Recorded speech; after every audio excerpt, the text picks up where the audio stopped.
Olá, seja bem-vindo a mais um episódio do Manchete Podcast. No programa de hoje, eu recebo aqui para um bate-papo a presidente da Fundação Cultural Jornalista Oswaldo Lima, a professora Auxiliadora Freitas, a quem desde já eu agradeço pela participação. Eu que agradeço pelo espaço e muito obrigada, a cultura agradece. Auxiliadora, vamos começar falando então de uma conversa que eu tive aqui recentemente com um ex-vice-presidente da Fundação, Vini Soares, e ele teceu algumas críticas à sua gestão, sobretudo em relação ao Palácio da Cultura.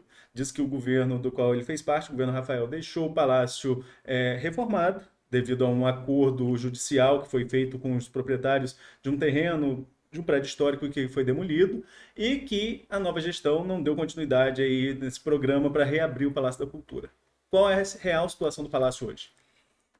Então, a gente respeita, né, a opinião e a forma de colocar as coisas de todas as pessoas, mas ela foge à realidade, né? O que é de real nessa relação.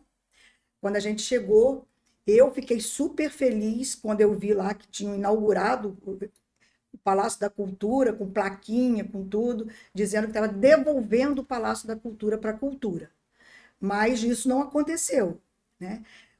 O primeiro equipamento cultural que a gente visitou, né, logo no dia 1º de janeiro, dia 2 de janeiro, foi o Palácio da Cultura, que eu estava louca para que a fundação voltasse ao seu espaço, porque a fundação hoje está funcionando no Trianon, dentro de camarins. É uma situação bastante difícil da gente fazer gerenciamento, né?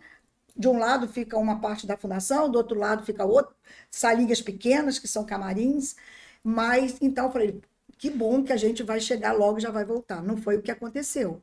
Nós fomos fazer a visita, quando cheguei lá, chamei a Secretaria de Planejamento, chamei a Secretaria de Obras, enfim, todos envolvidos, e a gente tomou um susto muito grande.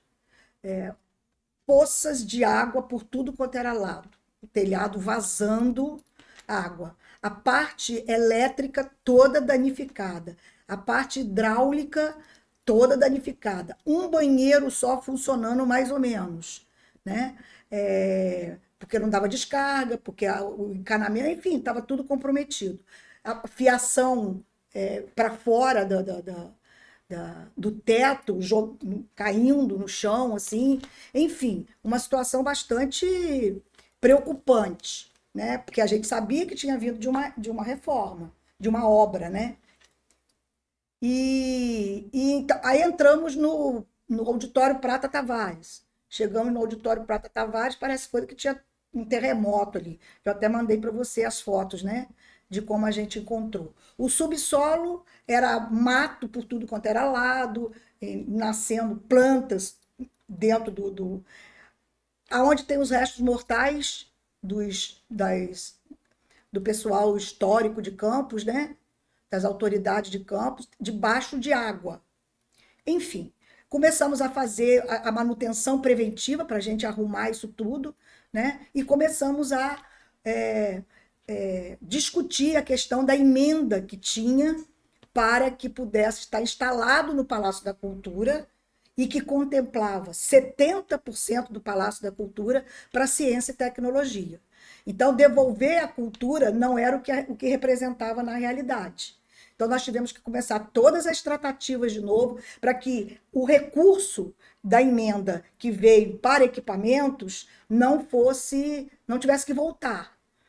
Vamos lá, para a gente entender aqui com calma. Existe uma emenda, inclusive o Vini perguntou sobre isso, para onde foi essa emenda A emenda do Paulo Feijó e do Cristiano Auro, ex-deputados federais. isso. Essa emenda, então, é para aquisição de material. De equipamentos, de computadores, de material de escritório.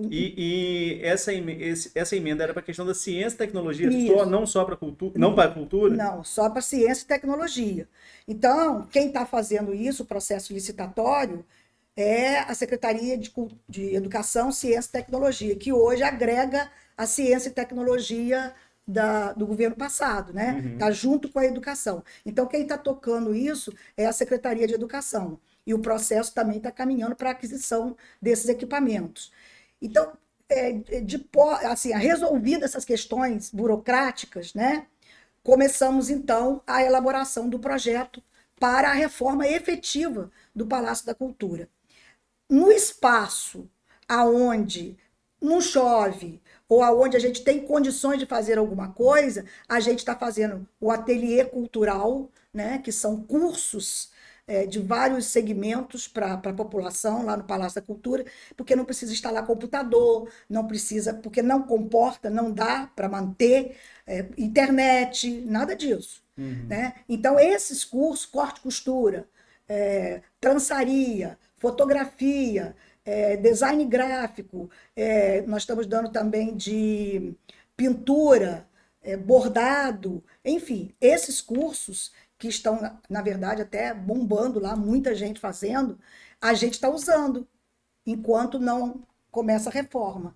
Então, naquilo que pode, a gente está dando uso ao Palácio da Cultura. Alguns eventos que não precisa de uma potência muito grande de iluminação e de sonorização, a gente também aproveita e faz lá alguma coisa. Inclusive, as outras secretarias também pedem. Então, essa coisa que tem uma parte que está apresentável, né, a gente faz uso dela. Mas o restante não tem a mínima condição. E aí a gente começou a fazer o projeto está pronto, né? E vai licitar quando? Já está na licitação, já está nos trâmites para licitação.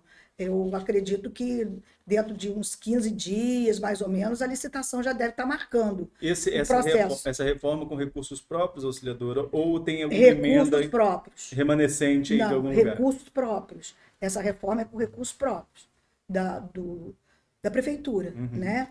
E aí a gente conseguiu fazer um projeto onde a gente efetivamente coloca novamente a cultura como protagonista do Palácio da Cultura. Tivemos que pegar 30% para atender essa parte desse projeto anterior, né, para a qual a emenda veio e que ia acabar o Palácio da Cultura. Ia acabar. Porque praticamente era tudo da ciência e da tecnologia. Eu me recordo, eu estava na Folha na época, que houve uma grita muito forte do setor cultural contra esse chamado desmonte do equipamento, porque iria para a ciência e tecnologia, iria dividir espaço com ciência e tecnologia. À época, o deputado federal, hoje prefeito Vladimir Garotinho, também corroborou com esse discurso, foi contra a utilização ali daquele espaço. Agora o governo vai aceitar que use, mesmo que seja um pouco, por quê? Por quê? Justamente por causa da emenda. O recurso que veio, para a gente não perder, ninguém pode perder dinheiro, né? Então, por causa dessa emenda, deste projeto, para que o recurso não retornasse, a gente teve que fazer uma adaptação. Então, 30% vai está servindo a ciência e tecnologia, mas também com um projeto em que a cultura esteja integrada nisso também, né? Em que existem projetos para serem colocados em práticas que vão atender o público de uma maneira geral, os jovens, os adolescentes, as escolas, a população de uma maneira geral, agregando, né, potencializando o Palácio da Cultura com o protagonismo da cultura. O espaço da Biblioteca Nilo Peçanha é garantido, tudo garantido. A biblioteca é um bom assunto. Meu companheiro de trabalho por muitos anos, Saulo Peçanha, tem batido muito nisso na rede social, colunista da Folha da Manhã, muitos anos. Saulo tem batido muito nisso da biblioteca. Para onde foi a biblioteca? O que aconteceu com a biblioteca? Então, a gente chegou e encontrou a biblioteca colocada em vários pontos dos equipamentos culturais. Amarradas, ensacadas, os livros, né?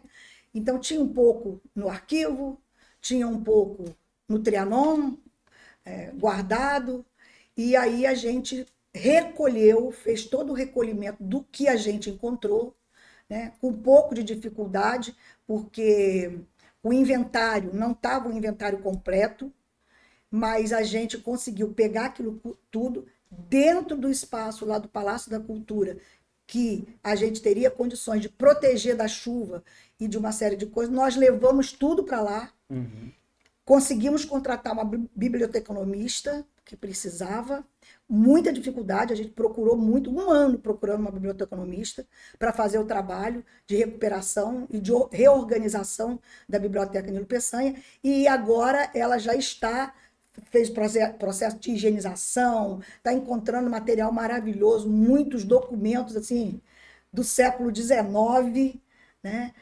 Livros que são pérolas que não tem mais em lugar nenhum, e tem na biblioteca, e agora ela fez o processo de higienização, está fazendo o processo de limpeza, tudo direitinho, agora já está colocando nas estantes, ela está fazendo todo esse processo para depois, se Deus quiser, quando a biblioteca estiver lá funcionando, o objetivo agora é buscar a digitalização desse acervo também. Mas a biblioteca está sendo cuidada, toda higienizada, separada por assuntos. A biblioteconomista está fazendo um belo trabalho lá.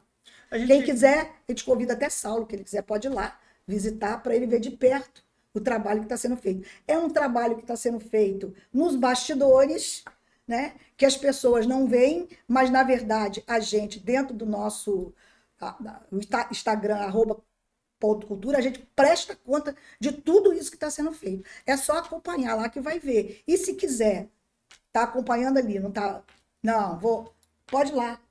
As pessoas estão lá trabalhando e recuperando a nossa biblioteca Nilo Peçanha. E a gente pode falar já em prazo, auxiliador. Eu sei que serviço público tem toda a burocracia da licitação, e aí tem empresa que recorre, enfim, tem todo aquele trâmite. Mas no planejamento seu hoje, enquanto presidente da fundação, quando que o Palácio reabre? Reabre, eu acho. De vez para a população? Eu acho que no início do ano que vem. Até terminar ano que vem, 24?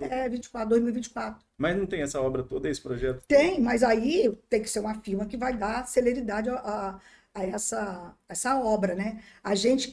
Nós estamos em setembro. Vamos ver que se no final de outubro esse processo já tenha terminado, licitatório, né? Aí, final de outubro, novembro, começa. Então, novembro, dezembro, janeiro, fevereiro, eu acho que a gente pretende que lá para março a gente já esteja disponibilizando esse espaço para novamente. E quando reabrir a obra vai toda pronta? Toda pronta. O projeto está todo pronto, né? Inclusive com a ocupação do espaço, né? Tudo isso aqui que está planejado aqui vai estar pronto com a obra, porque está incluído dentro da obra. Né? Inclusive os espaços internos aonde vão funcionar a biblioteca infantil, os departamentos e diretorias da fundação, a parte da ciência e tecnologia, para a gente entrar e colocar para funcionar. Auxiliador, nós falamos bastante aqui sobre o Palácio da Cultura, vamos falar um pouco mais sobre outros setores da cultura no município, e por um momento muito delicado, no qual você assumiu a fundação, que foi durante a pandemia, e que o setor cultural sofreu bastante, como todos os outros setores econômicos, mas a cultura também sofreu bastante nesse período, e veio também o período de retomada das atividades. Qual o balanço que você faz dessa dificuldade no período da pandemia e como está sendo a retomada, que na verdade ainda estamos retomando, né? Estamos retomando, porque a gente encontrou realmente o setor cultural totalmente paralisado, né? Na verdade, essa retomada, iniciou no segundo semestre de 2021, com um certo contato com o público, né? E mesmo assim, com baixa produção. Então, a gente ia encontrar peças de teatro, a gente não encontrava.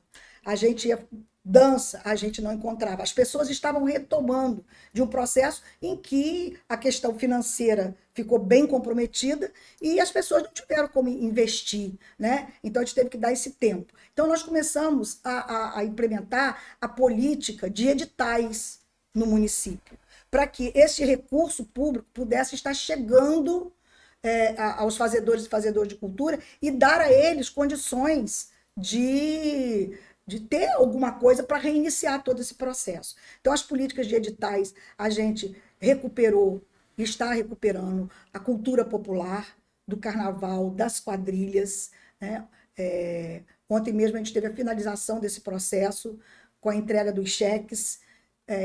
O fomento para a cultura já está sendo traçado dentro do edital para a organização já do Carnaval de 2024. Então, a gente está fazendo esse tipo de coisas. Aos artistas, a gente está fomentando através da política de entretenimento, os músicos, né? Através dos nossos festivais, através do Rock Goitacá, que nós fizemos também, para estar gerando trabalho e renda para os grupos de dança, de música, de teatro, né?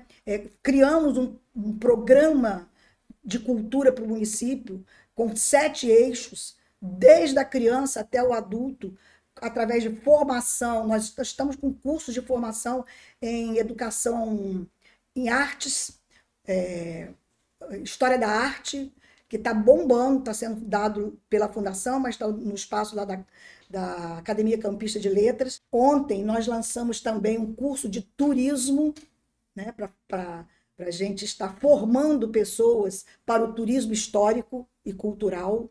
Muitos inscritos também.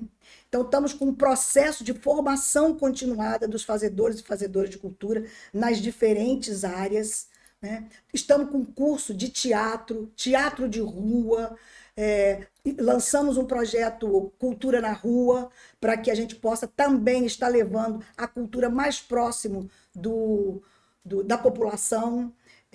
Estamos buscando trabalhar com a Secretaria de Educação, no sentido de que a educação patrimonial possa estar presente dentro das escolas, né? Porque a gente sente muita falta disso aqui na cidade. As pessoas não têm ainda o entendimento do valor histórico e cultural que essa cidade tem para preservar isso que está aí. Então, a gente está trabalhando muito nessa vertente também. Vamos colocar o teatro de rua na rua para levar a história do município mais próximo do cidadão. Estamos reabrindo as casas de cultura, já reabrimos a Casa de Cultura do Farol de Santo Tomé e já reabrimos a Casa de Cultura de Conselheiro Josino. Estamos tendo cursos e mais cursos lá também. Inicia agora, já licitou, e a empresa deve estar nos preparativos para iniciar a obra final da Casa de Cultura José Cândido Carvalho em Goitacazes, né, para poder devolver também essa Casa de Cultura à população. O Arquivo Público finalmente começou o processo, né, que estava previsto do recurso que o prefeito conseguiu para a reforma e digitalização do arquivo. Os estagiários já chegaram, estão sendo capacitados e em breve essa obra também começa. Está na licitação a obra do nosso Museu Histórico também, que a gente chegou um telhado bastante comprometido, já está na licitação. Está na licitação também a segunda parte da obra do Teatro de Bolso Procópio Ferreira, que a primeira foi a modernização da caixa cênica, né, do teatro, e Palácio da Cultura, e a Secretaria de Obras está fazendo o projeto do Museu Olavo Cardoso, para que, de posse desse projeto, a gente possa estar buscando recursos para a gente também, se Deus quiser, recuperar aquele espaço que a gente encontrou em uma situação bastante difícil. Então, parte dos recursos da cultura, né, estão indo também para a recuperação e a manutenção desses espaços. O Teatro Trianon já licitou, já vai começar a obra também e ampliação. Depois de 25 anos vai receber uma grande reforma, né? E estamos modificando a sonorização do teatro também, já vai licitar. Recuperamos o fosco de orquestra, que a gente encontrou também sem funcionar. Recuperamos o telhado, que foi a primeira coisa que a gente fez, porque estava chovendo dentro da plateia. Enfim, então a gente está trabalhando muito nesse sentido e no sentido da gente estar fazendo com que a cultura possa estar respirando nas suas diferentes áreas. Eu digo, sabe, Arnaldo, que a cultura ela tem muitos braços, porque ela está em todos os territórios. Vamos agora fomentar muito e resgatar a cultura quilombola, que nós temos uma cultura quilombola muito forte aqui em Campos. Inclusive, nós temos um quilombo urbano, que é ali em Custodópolis, né? Então, a gente também vai estar fazendo isso. Então, a gente quer resgatar a Folia de Reis, que sempre foi muito forte. Então, nós vamos lançar editais também para esse resgate. Então, a gente está trabalhando muito. Não dá para a gente fazer tudo, mas a gente está procurando fazer aquilo que a gente entende e discuta, porque eu escuto muito os fazedores e fazedoras de cultura, até para a gente fazer os editais agora que vai sair da Lei Paulo Gustavo. A gente teve vários encontros para poder a gente escrever os nossos editais e contemplar as expectativas deles, né, para que o dinheiro chegue para cumprir o papel desse recurso público, que é fomentá-los. Vamos lá, rapidinho aqui algumas informações em cima do que você falou. Primeiro, uma curiosidade. Garotinho teve aqui, Antônio Garotinho, teve aqui com a gente, disse que ia lançar uma peça de teatro no Teatro de Bolso no final de agosto. A peça não saiu, eu não consigo falar com ele pediu, fez pedido, chegou... Fez, ele reservou, mas depois ele transferiu. Ele pediu uma transferência, está agendado agora para o final de setembro. Mas pelo jeito, será que vai Não fazer sei, a vou divulgação? ver, vou até ver com ele se ele realmente queria fazer. Ele disse que eu vou fazer uma peça de teatro e eu e Rosinha vamos ser os atores da peça. Confesso que vivi o nome da peça que ele Confesso que revelou aqui. vivi. Inclusive ganhou mídia nacional, teve repercussão fora aqui de Mas Campos ele da deve estar formação. preparando, né? Agora, outra coisa, carnaval. Você citou aí o carnaval do ano que vem. Teve o carnaval desse ano, né? Fora de época, na 15 de novembro, Isso. né? Que Eu nem foi o vejo. carnaval, foi um desfile de foliões, né? Sim, mas eu vejo, eu não acompanho tanto cultura, mas sou muito muito amigo do Matheus Berriel, que é editor de cultura da Folha, e ali a gente conversa muito e a gente gosta muito de carnaval, né?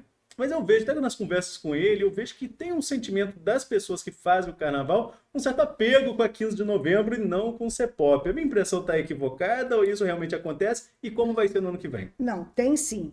Tem um.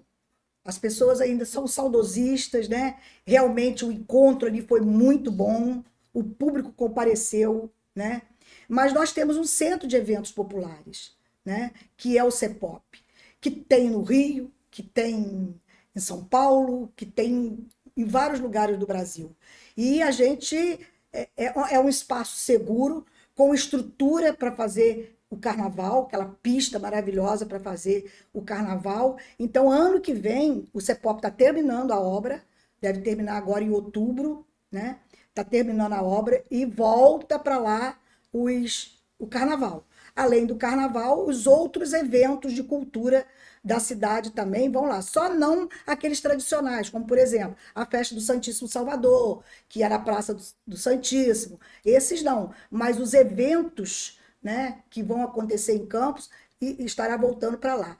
E o prefeito anunciou também, no evento que a gente teve lá no Trianon de Cultura Popular, né, aquele palco imenso que tem lá no CEPOP, que é um palco que é para espetáculo internacional, e que não é o caso. Ele é grande demais, né? Então, ele vai ser totalmente reestruturado e vai ser implementado ali a primeira escola de artes e cultura do município, né? Então, a gente vai ter uma escola de artes e cultura aqui no nosso município, lá dentro do CEPOP. Então, a gente quer muito revitalizar o CEPOP e fazer grandes eventos lá, inclusive dando cursos para aprimorar a mão de obra para o carnaval. Porque cá entre nós, né, como eu falei, a gente gosta de carnaval, mas assim, só olha de longe, né? Até tanto daqui quanto de fora. A gente vê a escola de samba no Rio, e quando a gente passa ali pela cidade do samba, quando a gente está chegando ao Rio, as estruturas são imensas Isso. para que possam ocupar a Marquês de Sapucaí. Aqui a estrutura ficou pequena nas escolas para o CEPOP muito grande. Os carros passam até pequenos no meio da avenida. Precisa remodelar isso aí, né? Assim, eu acho que no carnaval, a gente, com essa política de editais para fomento, nós demos um grande passo. Foi um ano de muita conversa, muita luta para a gente institucionalizar as agremiações, legalizar as agremiações para que elas pudessem estar entrando nos editais, pudessem estar captando recursos para que elas possam se profissionalizar mesmo, como é em todos os lugares. Porque o poder público sozinho não consegue. Sim, sim. Né? Então, o nosso trabalho, junto com a assessoria jurídica Tivemos alguns embates? Tivemos, porque mudar paradigma não é uma coisa muito fácil de acontecer. Nós tivemos um ano bem mais... Eu com esse jeito meu, assim, de professora, de educadora, né? A gente tinha momentos que eu tinha que bater na mesa, e a gente conseguiu. E hoje eles estão recebendo recursos, não só do governo municipal, mas entrando em editais do governo estadual, né? Legalizados, que é o que eles não tinham. Prestação de contas de carnaval aqui em Campos era feita em papel de pão. Então, as leis não permitem mais isso. E fazemos entender de que se eles querem fazer carnaval de uma forma decente, a gente tem que se institucionalizar, tem que se legalizar. E a gente conseguiu isso. Então, eu acho que isso já é um grande passo, né? E falei para eles, não adianta vocês brigarem. Vocês têm que se unir. A briga não vai render nada para o carnaval. né? Então vocês têm que se organizar, ninguém vai agradar todo mundo 100%, um cede um pouquinho aqui, outro cede um pouquinho lá, mas a verdade é que hoje as escolas de samba, blocos, bois estão legalizados no nosso município. Auxiliadora, para concluir, nós já estouramos um pouquinho o nosso tempo aqui, mas tem dois assuntos que eu quero falar com você. Um é o FDP, que começa amanhã. O FDP não vai sair da Praça do Liceu, não, né? Não, Então, não. o FDP que começa amanhã, com a expectativa para o evento. E também, para você já emendar e finalizar, quero saber a sua pretensão política. Ano que vem é ano eleitoral, você já foi vereadora da cidade, a cidade hoje não tem vereadora nenhuma. Existe uma discussão aí de mudança de regra, que pode ter uma cota de cadeiras nas câmaras municipais do país todo, mas isso ainda está em discussão, a gente não tem isso fechado. Enfim, seu nome está no tabuleiro também para a eleição do ano que vem. Começa pelo FDP, depois você continua falando de eleição. Então, o FDP é um festival de doces palavras que agrega a literatura e o doce campista. É um festival eminentemente, genuinamente da cultura e da arte de Campos. Então, esse FDP vai começar sexta-feira, né, amanhã, dia 22, 23 e 24, no Jardim do Liceu, a partir das 9 horas da manhã até as 21 horas, terminando sempre com um show, também autoral de artistas daqui da nossa cidade. Nós vamos iniciar, como sempre iniciou, com um plantio de 3 árvores, onde a gente vai homenagear as doceiras, a nossa doceira que fez o nosso chuvisco, que deixou aí essa receita maravilhosa para a gente. Vamos homenagear o professor Elinho, né, Hélio de Freitas, que deixou a gente esse ano também. Vamos ter 23 mesas de debate de cultura da nossa cidade. Vamos ter vários parceiros, as universidades, Academia Pedral, Academia de Letras, Centro Cultural Marcelo Sampaio, e as universidades, escolas, enfim, todo mundo junto construindo a programação desse festival. São 23 mesas de debate, genuinamente de temas campistas. Universidades vão levar, inclusive, os seus cursos de extensão para dentro, sobre a história de Campos, para dentro do festival. Vamos ter um espaço Se Menina, Se Menino, dedicado exclusivamente às crianças. Todas as oficinas, as contações de histórias serão voltadas para a nossa arte, a nossa cultura, né? Vamos ter, pela primeira vez, o palco Lamparão, que é onde os shows e algumas mesas vão acontecer, alguns temas serão discutidos também ali, e vamos utilizar também a Câmara Municipal, naquele quadrilátero ali, né? A Câmara Municipal, o Vila Maria, o Liceu, teremos saraus também no Liceu. Livros serão editados no espaço Valdir Pinto de Carvalho, né, que fez 100 anos esse ano, lançamento de livros, enfim, música. Tá muito bonita a programação e eu convido para que as escolas levem seus alunos no festival, para eles ficarem mais próximo dessa história e dessa cultura da nossa cidade. Qualquer espaço para que isso possa estar entrando na formação das pessoas é muito importante, né? Então, não percam, porque a programação está muito boa, e eu convido para dia 22, 10 horas da manhã, lá no Jardim do Trianon. Esse ano as árvores serão plantadas lá. Participem conosco desse momento, desse plantio de árvore, né? Para que a gente possa abrir logo o FDP. Vamos ter shows de Karina, vamos ter show de Lene Moraes e vamos ter show de Matheus Nicolau, né? Nos 3 dias. Então, a programação está muito legal. E eleição? Eleição, olha só.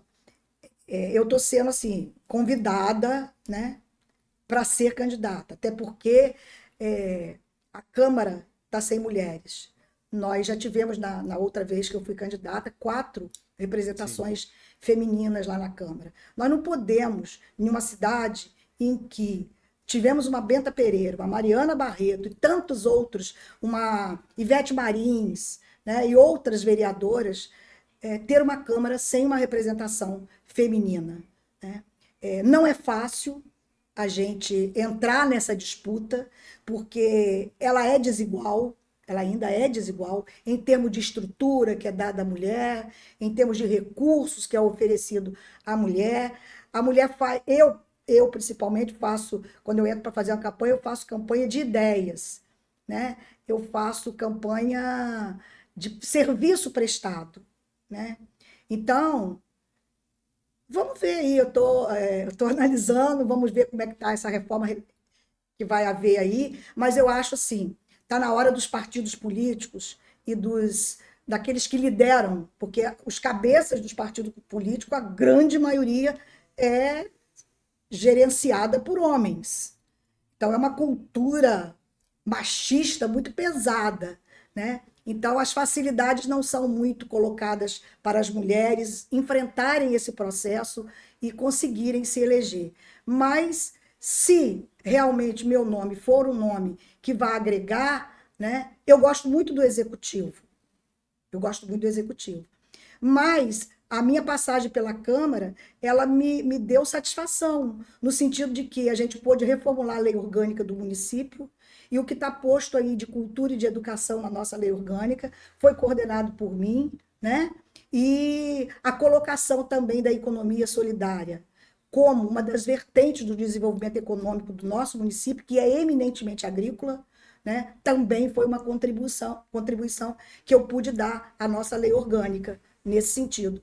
Então, eu sei assim, se for me dar, se eu tiver que participar mesmo, eu vou participar desse jeito meu, fazendo a campanha propositiva, mostrando a minha história, mostrando aquilo que eu fiz na sala de aula, que eu fiz enquanto secretária de Educação, enquanto secretária de Cultura, enquanto vereadora. E se as mulheres, vamos ver aí a mulherada, né? Para a gente colocar vereadoras na Câmara, que a gente precisa fazer com que a voz e a vez realmente das mulheres cheguem na nossa Câmara de Vereadores, que está muito masculinizada, né? Tá certo, auxiliadora. Queria mais uma vez agradecer a sua participação, pedir desculpa aqui pelos nossos imprevistos que tivemos e deixar o espaço aberto já para outra oportunidade. Tá bom, eu que agradeço a você, foi muito bom estar aqui com vocês. E a você que nos acompanhou até agora, fique ligado também nas nossas redes sociais. Até a próxima!